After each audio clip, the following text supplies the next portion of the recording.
Well, after a week of angry denials, testy exchanges, allegations of hoaxes, hacks, and pranks, Congressman Anthony Weiner finally admits it was all a lie. At his press conference yesterday, Weiner said he wanted to clear the air, accept responsibility for his actions. But in his confession, Congressman Weiner has raised even more questions, more serious questions.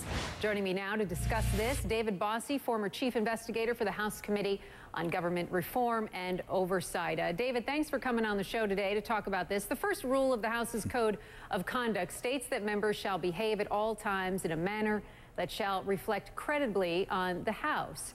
Yeah. Did Weiner break this rule? Well, I think every buddy in America would agree with that. Look, did he break any criminal law? I don't know yet. Definitely, we're going to find out many more embarrassing things. I compare this to the Tiger Woods incident, where really you have this one little incident and then it spirals out of control. And you've seen Congressman Weiner now for 10, 11 days attacking conservatives, attacking Andrew Breitbart, attacking the vast right-wing conspiracy as though it was somebody who did it against him. And of course, now we're finding out that it was all a lie. And so I think he's really doing the House a disservice. He's doing the other members a serious disservice because this is the last thing that we need as a country right now. Well, let's talk some specifics here. I mean, the Ethics Committee, of course, has to agree on an investigation first. But if that happens, where does the investigation begin? I mean, how does this work? What do they look at first? Well, first they're going to ask for all of his telephone communications, all of his telephone records, his emails.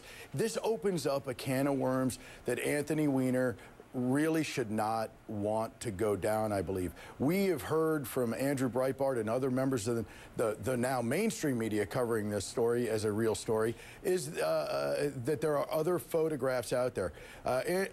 Congressman Weiner has to be concerned about his family. That is what my point is. They're going to go after everything. If the Ethics Committee looks at it, they will find the photos of these 6 women and the sexting with these 6 women. It's the next 6, the 6 after that.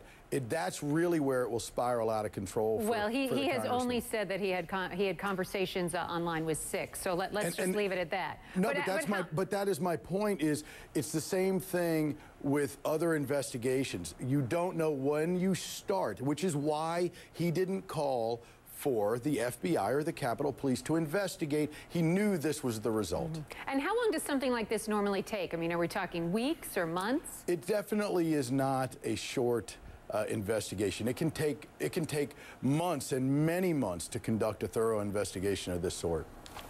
I don't think that it can be understated, though, how important Congressman Weiner is in the Democratic caucus. I mean, we all know that. He's one of the president's most outspoken critics on the left. Will that, do you think, at all play into this investigation or possible punishment even? Well, unfortunately, it does. You look at Chris Lee, Leader Boehner, I think it was 3 hours after Leader Boehner found out about that he announced his resignation. You have Nancy Pelosi asking for an ethics investigation. She should really be calling for his resignation to clean the decks of this thing. Debbie Wasserman Schultz has said this is a personal matter. This is not a personal matter. This is a matter for the House of Representatives and the people's body to really handle appropriately. And I think that's where the politics come to play. Well, a lot of people with a lot of very strong and very different opinions about all of this. David Bossie, thank you. Appreciate your time.